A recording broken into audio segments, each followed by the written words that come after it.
Well, next is the topic. How can we explore the claims scanner? We have industry expert coming up on stage and sharing his knowledge. Well, a claim scanner, you can say, is an AI-powered system designed to analyze, verify, and assess the insurance claim in real time. Now, it acts as a virtual investigator, cross-checking data, identifying fraud, and ensuring quick settlement. I think that's what the customers look forward for, right? So let's get going. I'm inviting the key speaker, Mr. Saurabh Mehta, founder, CPAT Health, on the stage. And can we have a little huge round of applause of him? Come on. Hello. Yeah, so hi, I'll be talking about uh, doing insurance claims processing, specifically health insurance, with agentic AI. And before we get started with that, I would just introduce myself a little bit. So I've been a software engineer past 7 or 8 years, and I saw this technological developments right in the past 3-4 years specifically, and as you all did as well. And the models have gotten so much better, the ability to understand natural language, the ability to retain context, and they are getting better by the day. And on top of that, now they have added reasoning tools, they have added function calling, RAG, things like that. So I just thought, how could I apply this to healthcare industry? And specifically, insurance claims came as a good use case to my mind, because it's a very a document heavy approach, and you not just have to extract the documents, but you have to understand the context behind it, especially your medical bills and your clinical notes, and the policy itself, like the document is also pretty vast and a lot of fine prints. So yeah, that's why I started CPAT Health recently. And yeah, let's get started. So yeah, let's take a moment to think about the existing claims processing system. And I know every firm has a different approach probably, but maybe we can assess them using some questions like, uh, is it a rule-based system? Most probably it is. And if it's a rule-based system, the good thing is that they deliver consistency, but you have to configure the rules for each and every scenario, and they're not able to handle the nuances. And like the health conditions, and each patient's story is different, so that becomes a bit of a challenge. Adapting to new policies, you have to configure the rules for each policy, and even though we are investing on these software to optimize the time to claim processes, still the operational costs are so high, because there's so much manual work required. And of course, because of the delays, that might lead to dissatisfaction among the policyholders. So yeah, maybe we can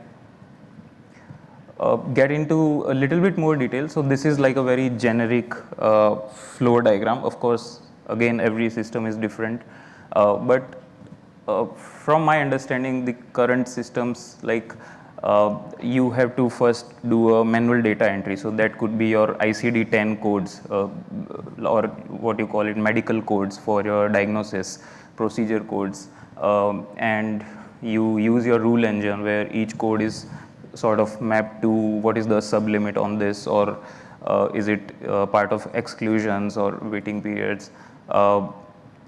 And there is a manual review in most of the cases. And yeah, one part I left out is like the payment processing doesn't happen automatically. Of course, there is a audit in the end by a human. I mean, we can assume that that is always there. That is never going to change. So yeah, and yeah, like if you have a a very expert team of doctors, there is no way for our current systems to learn from their experiences, learn from their feedbacks, because these are essentially static systems. So I set out to solve these problems using a agentic AI framework. So yeah, buzzword alert, agentic AI, what is it, right? Like everyone is talking about it, so everyone has different definitions of it. And I think a good rule is whenever we hear a buzzword, we should first settle on the definition. So yeah, not before agentic AI, as you know, like specifically the LLM models, they have this great ability to understand natural text. They can answer the questions based on those texts, and they also have now access to tools which they can use, like retrieval or function calling, those kind of things. And you can create pretty interesting workflows based on that.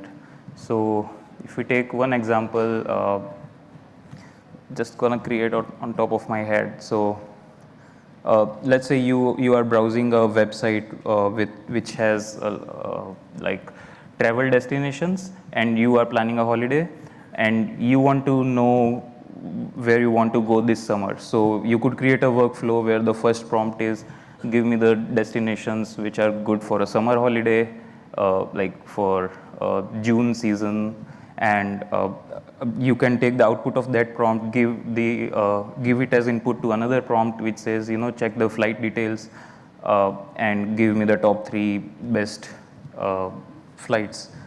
So this is kind of a workflow approach, and this is basically not what agentic AI is. The difference here is that agentic AI, you don't have a predefined workflow in mind.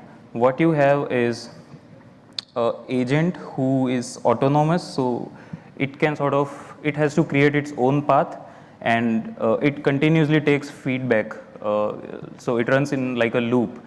It tries to plan out some actions, it does those actions, and then it sees, okay, where am I, what my goals are, and based on that it keeps on planning and things like that. And you can build some guardrails around it so that it doesn't cost you like $20,000 in a month. But yeah, that is basically what agentic AI architecture is. And we could use this to understand each and every different claim context, right?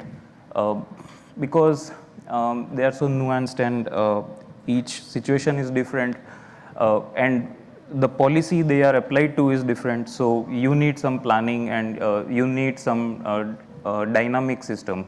A predefined workflow might not be the best approach here.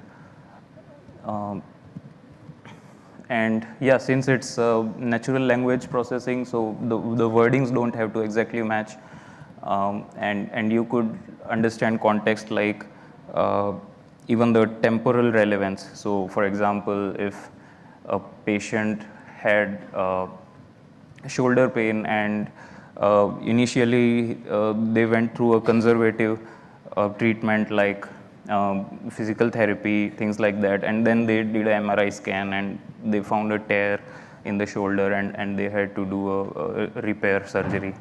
So these kind of temporal things, and lot could be understood using AI.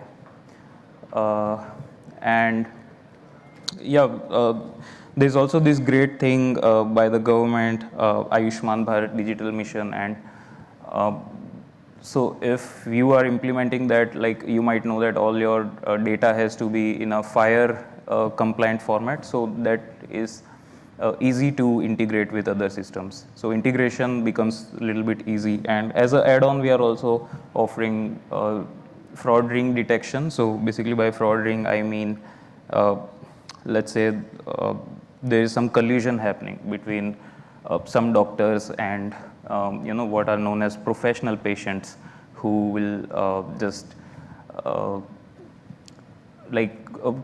claim fraudulent, file fraudulent claims with various hospitals, but you can see the structure that these are the same sets of doctors and same sets of patients, with different diseases quite frequently. And similarly, document similarity. So this is also done in multiple ways. It could be done through hash for exact match, or you could just hash the contact and see if the same patient is across different claims at the same time. Right. So yeah, I talked about the agentic architecture. So basically, there are different agents. One is for claims document understanding. One is for policy document understanding. One is for decision making. Taking the context together and creating the decisions. And of course, at the end is human review, as we discussed. And each of these agents has a specific goal, and they have access to the tools which help them do their job.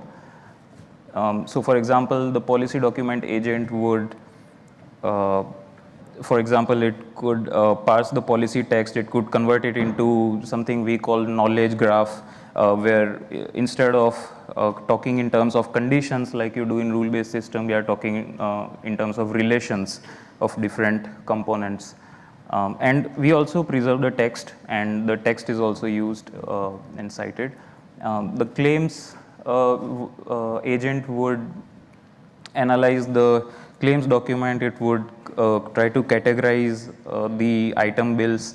It would, if there is a clinical note present by the clinician or the doctor, it would try to understand that for better context. And in this case, it could use tools like the database for ICD-10 codes, or simple mathematical checks for, like, let's say maximum claim limit, or a lot of like we put a lot of domain knowledge against which they can check their decisions. And yeah, in the end, you can take all these contexts together and try to make the decision with respect to the provisions in the policy. Right. So yeah, as I discussed, these are the specialized agents in this case, and each of them would work sort of autonomously and collaborate with each other. And these are the set of tools which we talked about: the knowledge graph, OCR. Any agent could like make a call to, okay, what are the guidelines for this specific procedure? Although we try not to like second guess doctors' decisions, but like in case something is like really violating the guidelines, then in that case maybe we might flag that. And so there are two kinds of feedback, right? One is the runtime feedback, while it is working, how good it is performing, and other is for fine tuning. If a manual reviewer would say this is the wrong approach, or you should have cited this part of the policy, so we could use that data to fine tune occasionally, once in a week. I mean, we can decide the frequency. So yeah, that was about the claims processing part. So we also are providing some aspects in fraud and risk management. Of course, it's a huge category in itself. I have worked in this space, and a lot of things can go wrong here. You have to, like, you might already know, right? You have to check the legality of the hospital itself. Is it like a legal entity or not? Or like the patient and the temporal analysis or geographical analysis, if there are like a lot of claims from the same patient at the same time. So here we talk about 2-3 things. Document similarity, as we discussed earlier, which uses the hash, and network analysis. This is for the patient-doctor collusion detection, and these would work together to give you a probability of fraud. So these are like some of the screenshots of our MVP. These are the 4, I mean, basically 3 modules.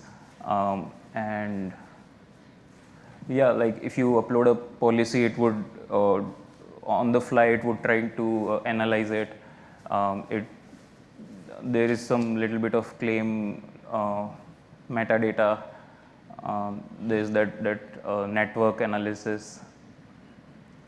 And yeah, we understand that integration of a new system becomes a challenge, but as we talked earlier, FHIR standards could help us with that, and also there would be some kind of a data assessment and customizations required for the first few weeks, and then the system could sort of run in shadow, and we could benchmark it with the existing systems in terms of the process.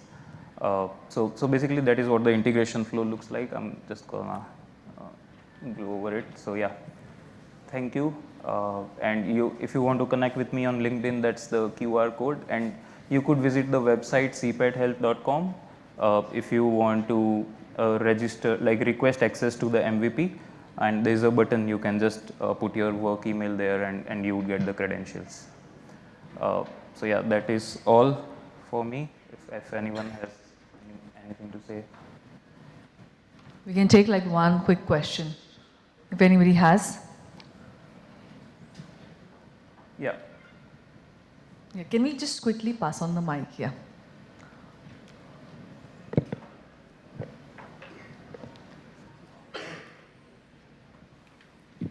Hi, Saurabh, I just wanted to understand, since you are talking about health claims, so do you feel that this AI agents can actually create a bias and can override the human angle?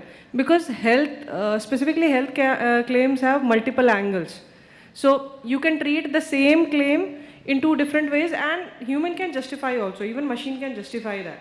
So do you think that if you make it completely rule-based, it can actually override that human angle which is currently present in health claims? Completely AI based, you mean? Yeah. Okay. Right. So there are two parts of this question. One is about the bias, right? And yeah, in specifically talking about health claims, there could be, I mean, bias related to like if you are trying to create an agent and ask it to analyze fraud, it might be possible that it would look at each claim from that lens, and it would try to second guess the doctor's decisions each time or things like that. So yeah, that problem is there, and sometimes you have to bias your models. For example, only like for example, if it's a 50% violation, maybe don't flag that.